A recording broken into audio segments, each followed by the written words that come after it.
కి స్వాగతం. వాళ్ళకి అవసరం లేదు, వాడు స్థిమితంగా ఉన్నారు, ఇబ్బంది లేదు. కాకపోతే ఒక బిడ్డ ప్రేమ చూపిలా. నాకు అవకాశం వస్తే ఖచ్చితంగా దాన్ని చేస్తానని చెప్పి నేను ఈరోజు అందరికీ తెలియజేసుకుంటా ఉన్నాను. ఇంకొకటి, నా సతీమణిని నేనేదో కొడతా అని చెప్పి మాట్లాడాను.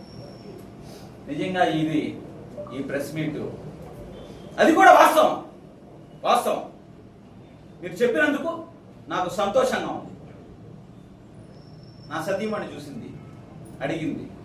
ఏమడిగిందంటే, ఏందమ్మా ఇది నువ్వు నన్ను కొడుతున్నావు అని చెప్పి ప్రెస్లో చెప్పారు వీళ్ళు.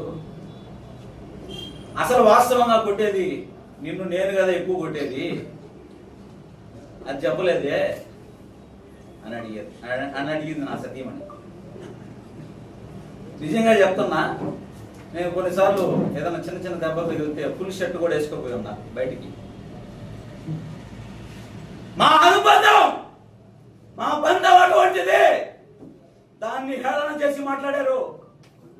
మొన్న నాతో తిరిగే పిల్లోడు ఇబ్బంది జరిగితే 10:30 టైము రాత్రి నా సతీమణికి ఫోన్ చేశా. మేయర్ సెవంతి నా సతీమణికి ఫోన్ చేశా, ఎట్లా ఇబ్బంది జరుగుతుందంటే పోదాం మనం అంటే, నేను కారు తీసుకొని కింద కదిలే లోపల రెడీగా వచ్చేసింది. 2 నిమిషాలు దారిలో పోతా నన్ను శ్రీధర్ రెడ్డి వదిలిపెట్టడమ్మా, చంపినా చంపేస్తాడు, ఇంత పగుందని నాకు తెలియలేదు, ఏదో వాట్సాప్లో పెడుతున్నాడు అనుకున్నా అని చెప్పా. నేను కూడా సిద్ధం, నీతో చావడానికి నేను కూడా సిద్ధం అని చెప్పింది నా సతీమణి నాకు. అది మా ప్రేమ, అది మా అభిమానం. దాన్ని హేళన చేసి మాట్లాడారు మీరు. కాలమే సమాధానం చెప్తాది మీకు. నేను అడుగుతున్నా, నా మంచం తమ్ముడిని 10 కోట్ల రూపాయలు వినాయకుడి పేరు చెప్పి లంబోదర సెంటర్ లో దండావు. దండిన డబ్బులు నీకేదో వస్తాయని ఆశపడి చివరకయ్యి ఎక్కడికి చేరాయో? లంబోదర సెంటర్ లో కాదు, కుంభకోణం సెంటర్ లో, కుంభకోణం కాఫీ టీ షాప్ సాక్ష్యం. నువ్వు అందరి దగ్గర మొత్తం డబ్బులు తీసుకొని నాకు చిల్లరిచ్చారన్నా ఈ రాక్షసులు. 10 కోట్ల రూపాయలు వసూలు చేసి 2 కోట్లు ఖర్చు పెట్టి 8 కోట్ల రూపాయలు మిగిలితే మొత్తం తీసుకొని నాకు చిల్లరిచ్చారన్నా అని కుంభకోణం సెంటర్ లో నువ్వు మాట్లాడిన మాటలు తెలుసా, గుర్తున్నాయా నీకు అని అడుగుతున్నా.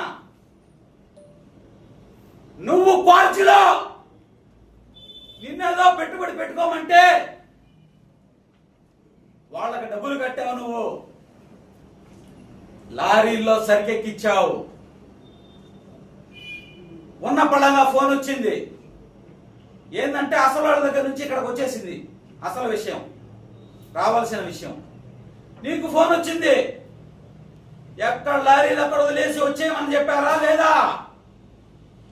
నువ్వు ఆ విషయం కుంభకోణం టీ షాప్ కాడ, మాగుంట లేఅవుట్ కుంభకోణం టీ షాప్ కాడ రాజకీయ నాయకుల దగ్గర చెప్పి వాపోయావా లేదా?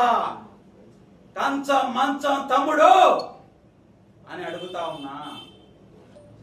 నిన్న రాత్రి మీ కుటుంబం మొత్తం నేను పెట్టిన ప్రెస్ మీట్ చూసి సంతోషపడ్డారా లేదా? నవ్వుకున్నారా లేదా? సరైనోడు రాయుడు అనుకున్నారా లేదా? తమ్ముడు, మంచం తమ్ముడు, చాలు ఇంకా నీ గురించి.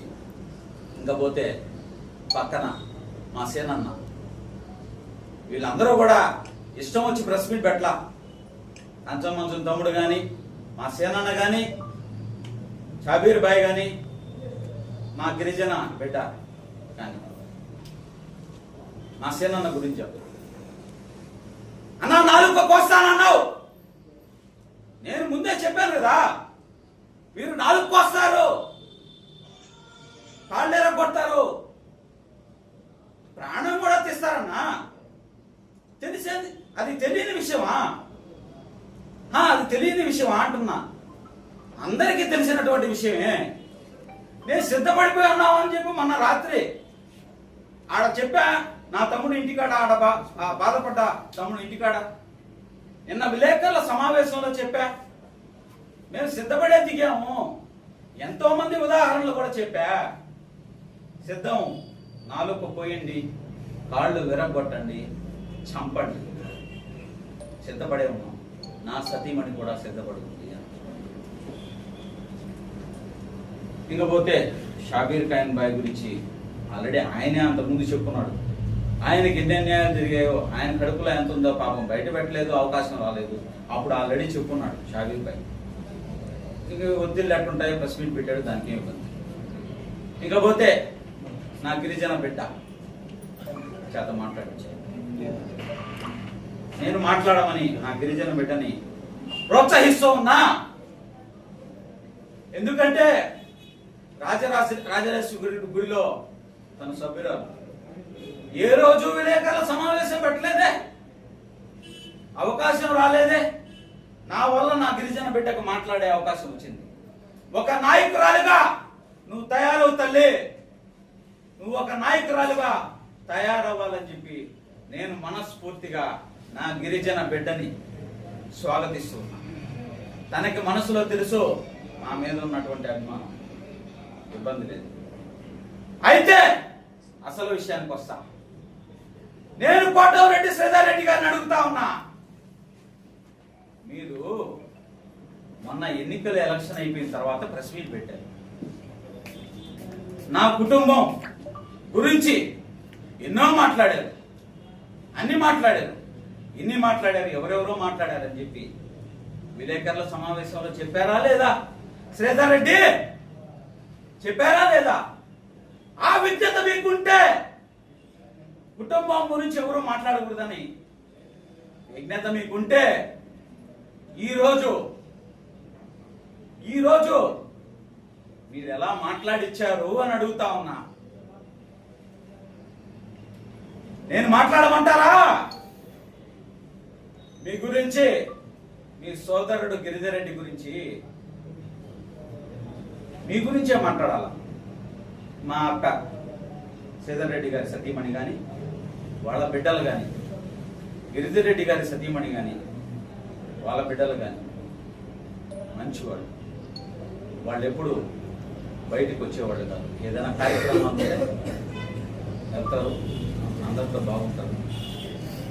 వాళ్ళ గురించి మాట్లాడే అర్హత కూడా నాకు లేదు. నీ దాష్టికం గురించే నా పోరాటం, నీ దాష్టికం గురించే మాట్లాడతా. కానీ అవి ఇంకా ఉన్నాయి. బెంగళూరు నుంచే, బెంగళూరులో నువ్వు పరిగెత్తింది కారులో, అన్ని విషయాలు వివరంగా చెప్తా. ఈ సందర్భంగా